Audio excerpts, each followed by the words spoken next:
দেশ থেকে সকল প্রকার জুলুম অত্যাচার নির্যাতনের জন্য অবসান হবে, তেমনিভাবে দুর্নীতির বিরুদ্ধে সকলকে সোচ্চার হতে হবে। সর্বপ্রশাসনের সকল স্তর থেকে দুর্নীতির বিরুদ্ধে এখন আমাদেরকে সোচ্চার ভূমিকা পালন করতে হবে। আগামী নির্বাচন পেয়ার পদ্ধতিতে হইতে হইবে। পেয়ার পদ্ধতি ছাড়া এদেশের কোন নির্বাচন হতে পারে না। আমরা দাবি করছি আগামী নির্বাচনের পূর্বে প্রয়োজনীয় সংস্কার করতে হবে।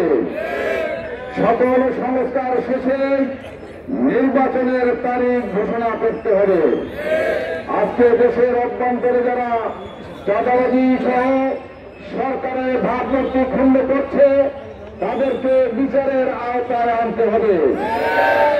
আজকের এই জুলাই সনদ ঘোষণা হতে পারে, কিন্তু জুলাই সনদের বাস্তবায়নে দেশের মানুষ দেখতে চায়। আমরা জুলাই সনদের বাস্তবায়ন চাই। সম্মানিত ভাই সব, ইসলামী একটি মানবিক কল্যাণ রাষ্ট্র প্রতিষ্ঠা করতে চায়। মানবিক কল্যাণ রাষ্ট্র প্রতিষ্ঠা হলে এদেশের জনগণ শান্তিতে থাকবে। হিন্দু, বৌদ্ধ, খ্রিস্টান সকল ধর্মের মানুষ, সকল পেশার মানুষ শান্তিতে থাকবে। তাই জামাত ইসলামের মনোনীত মাদারীপুর জেলায় 3 জন এমপি প্রার্থী আছে। এই 3 জনকে বিজয়ী করে আগামী সংসদে পাঠাতে হবে।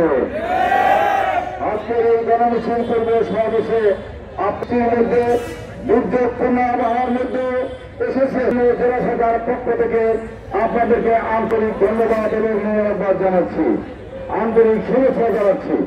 সম্মানিত ভাই সব, আজকের মিছিলের কর্মসূচি এখনই শুরু হবে। মিছিলের নির্দেশনাগুলো শোনার জন্য সকলকে আবার অনুরোধ করছি। বাংলাদেশ জামাত ইসলামের সর্বপর্যায়ের আমির অর্থাৎ জেলা এবং উপজেলা আমিরগণ সামনে যাবেন। এরপরে দ্বিতীয় সারিতে জেলা কর্মসূচির সদস্যগণ থাকবেন। তারপরে আমাদের স্বেচ্ছাসেবক বাহিনী থাকবে।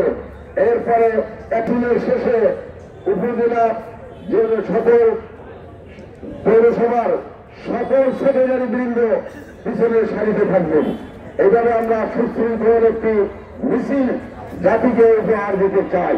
মাঝখানে স্বেচ্ছাসেবক বৃন্দের যে নির্দেশনা দেওয়া আছে তারা তাদের স্থানে থাকবে, তাদেরকে সহযোগিতা করবেন। আর যে সমস্ত ভাইরা মোটর সাইকেল নিয়ে আছেন সকল মোটর সাইকেল ভাইদেরকে অনুরোধ করবো মোটর সাইকেল গুলো এখানেই থাকবে। মিছিলের সাথে কোনো মোটর সাইকেল যাবে না। মিছিলের সাথে কোনো মোটর সাইকেল নেবেন না। এখানে আমরা পায়ে হেঁটে মিছিল করবো। নেতৃবৃন্দ সামনে যাবে, এরপরে স্লোগান শুরু হবে। স্লোগান যারা দেবেন নির্ধারিত ভাইরাল স্লোগান দেওয়া শুরু করবে।